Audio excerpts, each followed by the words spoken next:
Hello students, welcome back to my channel The Report Card, and I have come with another set of video on heredity and evolution. Well, in my previous video I told you about dihybrid cross and I completed till F1 generation or first filial generation. So now I have come with an extension of the same, and today we will be seeing the second filial generation. Okay, so in my previous video I told you that in the first filial generation Mendel got all yellow and round seeds, and when we did the crossing we found that these yellow and round seeds were all hybrid. Okay, so we can say that the law of dominance prevails everywhere in every condition, even if it is a dihybrid, a trihybrid, a polyhybrid cross, this law of dominance will be there. Okay, now Mendel wanted to further extend this experiment to find out how the alleles behave and what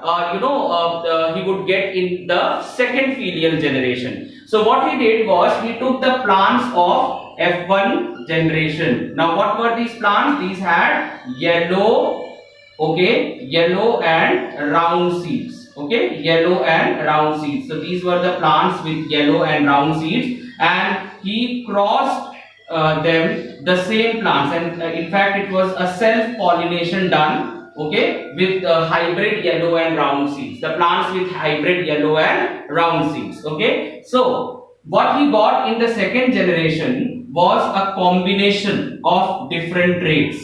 Now what was this combination? I am writing over here F2 generation. Okay, so he got plants with yellow and round seeds, of course.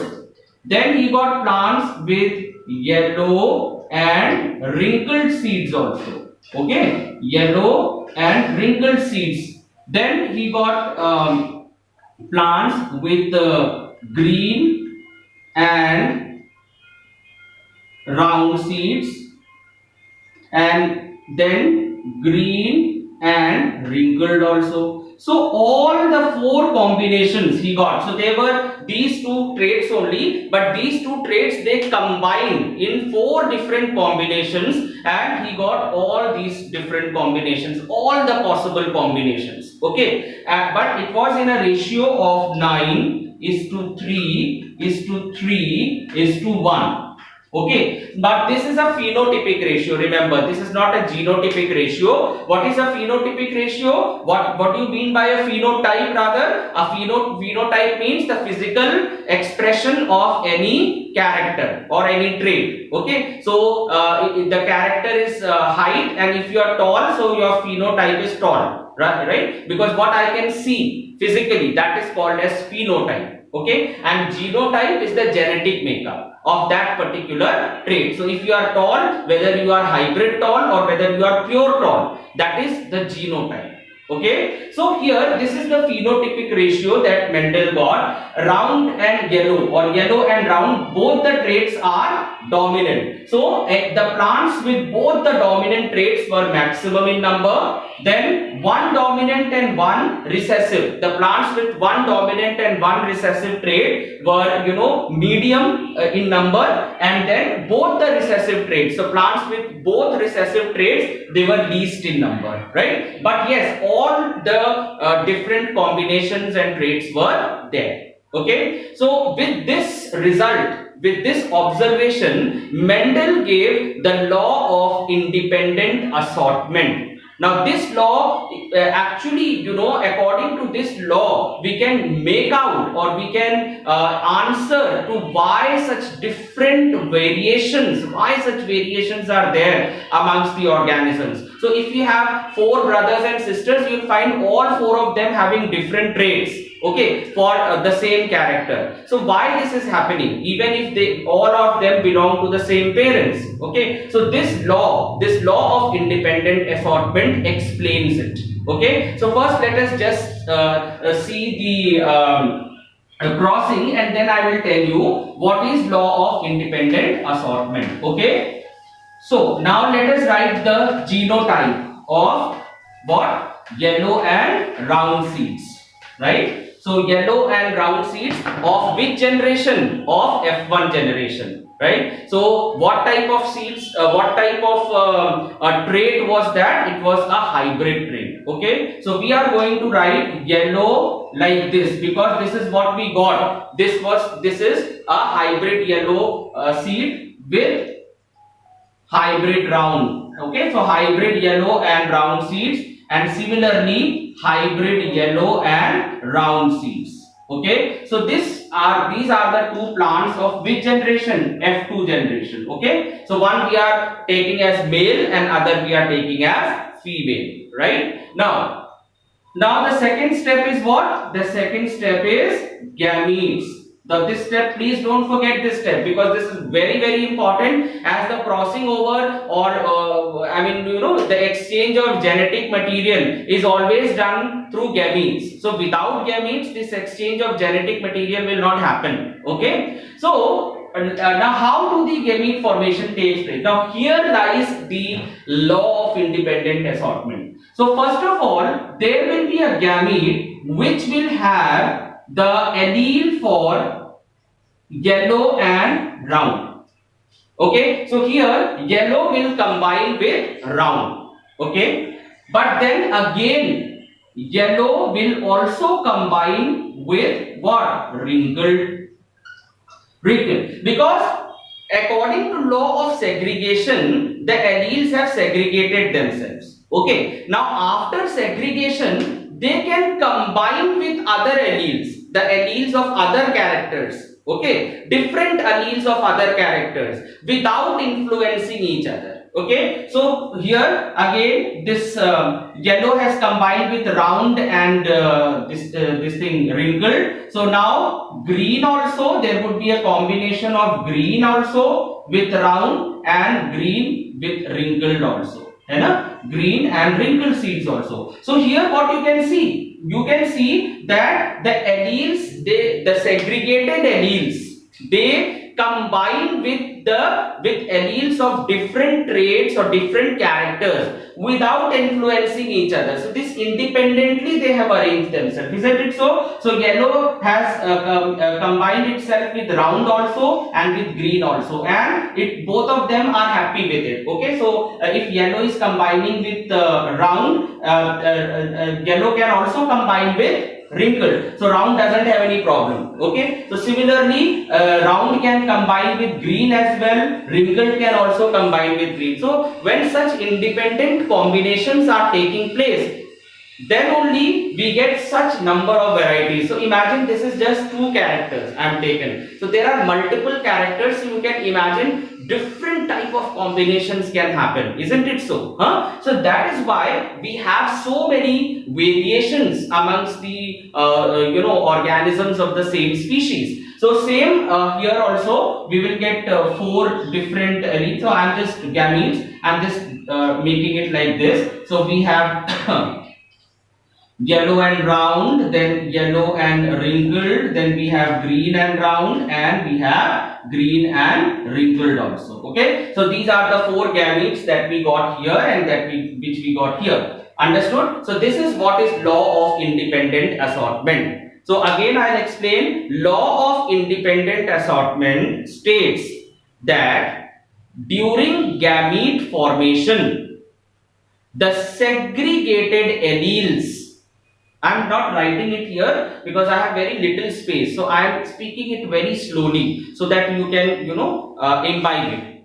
During gamete formation, the segregated alleles arrange themselves with the alleles of different characters without influencing each other. Okay, so again I am telling you that during gamete formation, the segregated alleles of various characters arrange themselves with different alleles of different characters without influencing each other. So I'll write it very sahi rahega. During gamete formation, The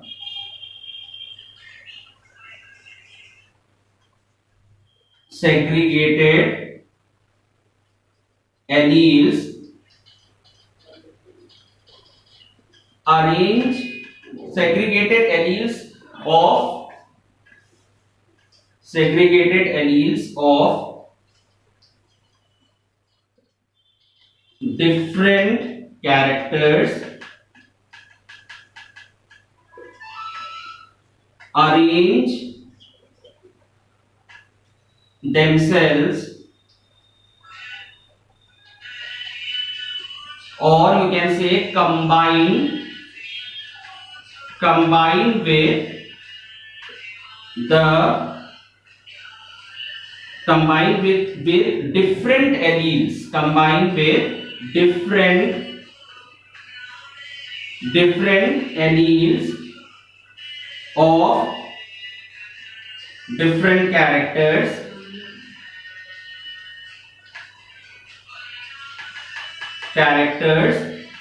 without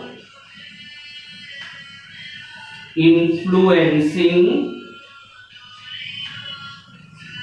each other. Okay, now this is the law of independent assortment. Clear? So alleles of different characters, they arrange themselves or combine with different alleles. Okay, different alleles of different characters, right, without influencing each other. So this is what is law of independent assortment. Okay, so now we can do the crossing with this gametes only. So I am going to erase this entire thing. Okay, I am going to erase this entire thing, and then I will. So if you want to write it down, you can just pause the video and write it. Okay, so that's very simple. Okay, so now I am erasing it. Let me just finish off with this crossing. Otherwise, the video will unnecessarily become very long, and then it takes a lot of time to get uploaded. Okay, so again we have to make the Punnett square, right? Punnett square, and this is going to be a bigger square because we have 4 different combinations, right? So in the Punnett square, first combination, so first is for male, we can write this was the first combination, this was the second combination, then we have the third combination, and we have the fourth combination. Okay, so you can just draw these lines to separate these combinations. Then similarly towards this side, again the same combinations. Okay, and then okay, so again we are drawing this line like this. Clear? And these are the, this is for male and female, and these are the gametes. So here I am just making it properly. Okay, Punnett square, right? These are the gametes. Clear? So now let us just combine these gametes. So again, capital Y, capital Y, capital R, then capital Y, capital Y, capital R, and small r. So again, capital Y, small y, capital R,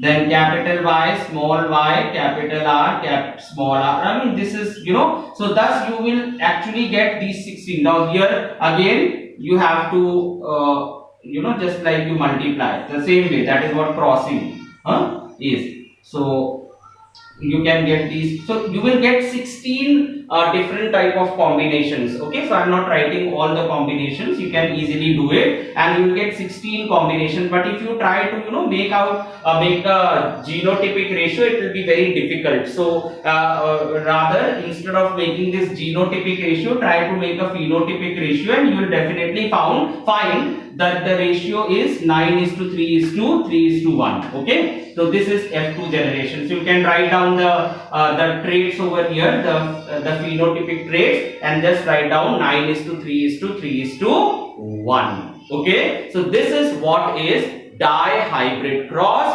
and the law of independent assortment. Clear? So now you can understand, you can make out as to why there is a lot of variations amongst the organisms of the same species. So this law of Mendel explains it, right? So I'm going to wind up the video here.